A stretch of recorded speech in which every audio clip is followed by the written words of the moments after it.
In today's What I'm Reading, we have When They Call You a Terrorist, a Black Lives Matter memoir by Patrisse Khan-Cullors and Asha Bandele.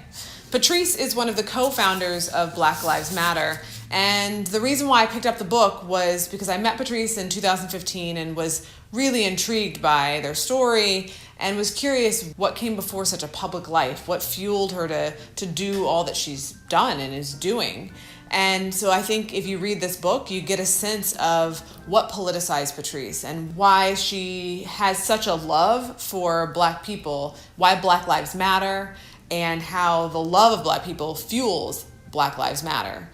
One of the surprises of the book was that it wasn't just about Patrisse's story and her development, but how her brother Monty or her father Gabriel, her mom, so many people, how their experiences shaped her thinking. If you read this book, you see people humanized. Gabriel, her father, isn't just a number in the prison industrial complex. He's a full human being who struggles with addiction. Her brother is a young man who struggles with mental illness. These men are so much more than their addiction and their mental illness. Yet the book helps you understand how systems of oppression exacerbate their experiences negatively rather than support them or help put in preventative measures. And their stories are not singular. There are ways in which this book brings into view some of the basic and everyday ways that tragically Black lives are targeted and impacted negatively. This book made me feel heavy at times, proud. I cried, I raged. There were times where I put the book down and said to my partner, like, you won't believe this. Because I think as a psychologist, Monty's story just hit me hard that this young man didn't have an infrastructure to help identify what was happening with him, support the family in navigating care, that the police had so damaged his trust for authority and help that he was hesitant, and it took a lot of work to get him to agree to go get help. That there were times that he went unmedicated or over-medicated, and it was all at the whim or what suited the people in authority, not what was best for him. And that disregard for his humanity and his dignity inherent in who he is made me angry. And knowing that the largest massive mental health patients is in the LA jail, that is maddening.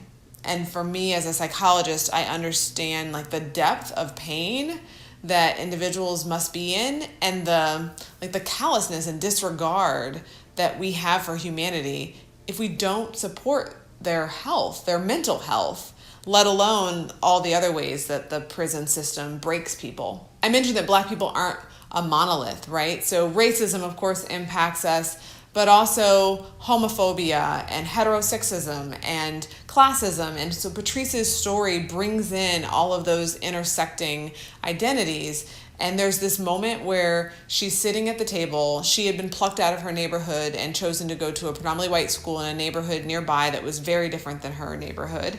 And she's sitting at dinner with one of her friends, and the family's all sitting down, and the father's asking about their day and their dreams. And she talked about how idyllic that scene was. But then as he continues to talk, she puts together the fact that he's their slumlord. He's the one that allows the building they live in, their apartment, their appliances to be in disarray. And so like sitting in that contradiction it's messy. It's messy. And so to be a witness to her reflection on all of those experiences was really a gift. And it made me think about how often we accept things as just the way they are. That young Black kids might, in a way, get plucked out of their neighborhoods to go to a good school, and how it's seen as, oh, they're so lucky that they get to go to somewhere that's resourced. And we often don't stop to ask, don't all those other kids who aren't plucked out also deserve to be resourced? Why are we accepting that only a few should get to escape? And even this idea that you escape from your neighborhood where your home is, rather than how about we make an investment in neighborhoods and schools so that everyone can be in a place that they're healthy, safe, resourced, educated. It made me think about the idea of appropriated oppression and how it's those dynamics where it's easy to pick up, oh, well, if I've been plucked out, I must be better than, or these people must be worse than. And if I am trying to get out of my neighborhood, then there must be something wrong with it inherently, rather than helping people understand the systemic ways in which neighborhoods are divested and people and whole groups are stripped of their humanity.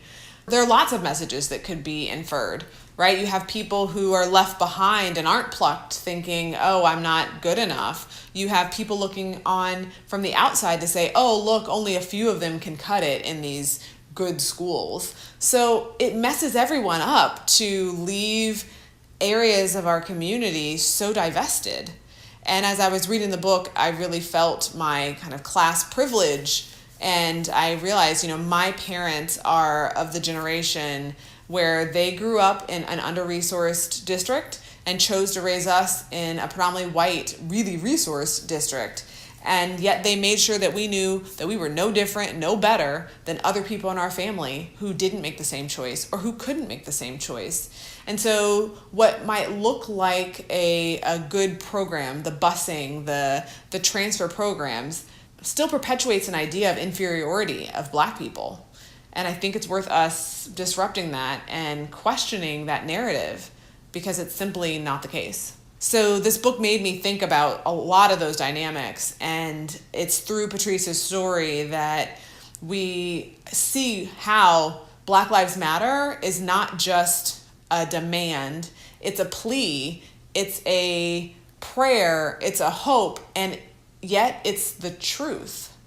And her book does a beautiful job of helping us understand the intersecting and overlaying ways in which Black people have been dehumanized. Even though the truth is Black Lives Matter, we have yet to act in a way as a country like Black Lives Matter. Therefore, we have her story.